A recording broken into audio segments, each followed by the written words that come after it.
If you're going through a breakup and you have kids, you need to hear this. In Arizona, there is a huge difference between joint legal decision making and sole legal decision making.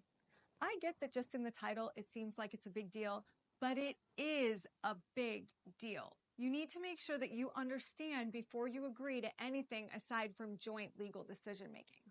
So when you have joint legal decision making, it means you make decisions together. We also used to call this custody, right? Legal custody. And a lot of parents and especially grandparents still call it custody. It's very similar to what you understand. I just wanted to make that specific lawyer tweak to our conversation. If I say custody, I do mean legal decision making. So it's decisions for your kiddos regarding their education, their medical care, their religious training, and their more serious personal care. Okay? So this means that you guys have to come together and have a meeting of the minds before you make any big changes. So that could be changing a child's doctor or picking a new school, especially if one parent moves farther away than the place where you've been living together, if you were living together, or you get a job on the west side and the other person lives on the east side. Sometimes that commute is over an hour. How are you going to get your kids to school, right?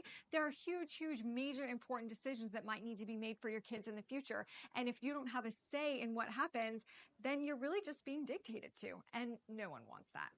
So the other pieces I do just want to briefly touch on. So we talked about school, we talked about medical. What about religion?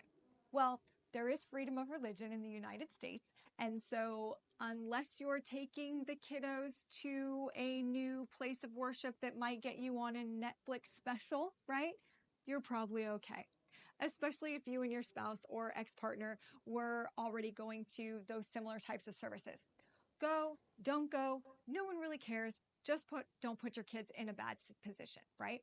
And the last one is personal care.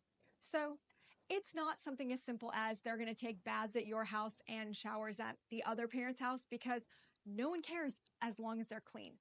It's more, are you going to let them get like face piercings, right? Well, before you go to the piercing place, first of all, bring the other parent and y'all both sign on the line because you don't want to be the person that's getting in trouble by the judge for just taking them down and letting them get all these piercings. If it's a permanent thing, putting holes in the body, putting ink in the body, right? You want to make sure that you and the other parent have a signed written agreement. I digress a little bit, but this is why it's so important to have joint legal decision making because you don't want the other parent to just go make decisions without you. So that is perfect segue to what sole legal decision making is. It means that the person with sole legal decision making just gets to decide. They don't have to check with you first. They're going to just do whatever they want. So if you have a lot of parenting time, right? You can have equal parenting time and the other parent has sole legal decision making. That sole legal decision making could hugely impact your parenting time because what if they move clear across town in my previous example and you can't get the kids to school anymore because you live 45 minutes, an hour and 15 minutes apart, but you're still even in Maricopa County, right? So if you don't have a say in the legal decision making, that really puts you in a bind. Sometimes the court orders it, even if you wanted joint, if there are drug or alcohol abuse issues. And in those cases, that is even more important for you to get really specific legal advice because you want to make sure that you are putting your very best foot forward and you're doing everything that you possibly can to make sure that you're rectifying those issues. If you have questions or you're going through any of these types of custody issues, reach out to us. We're happy to help because we want to provide you with peace of mind as there is no substitute.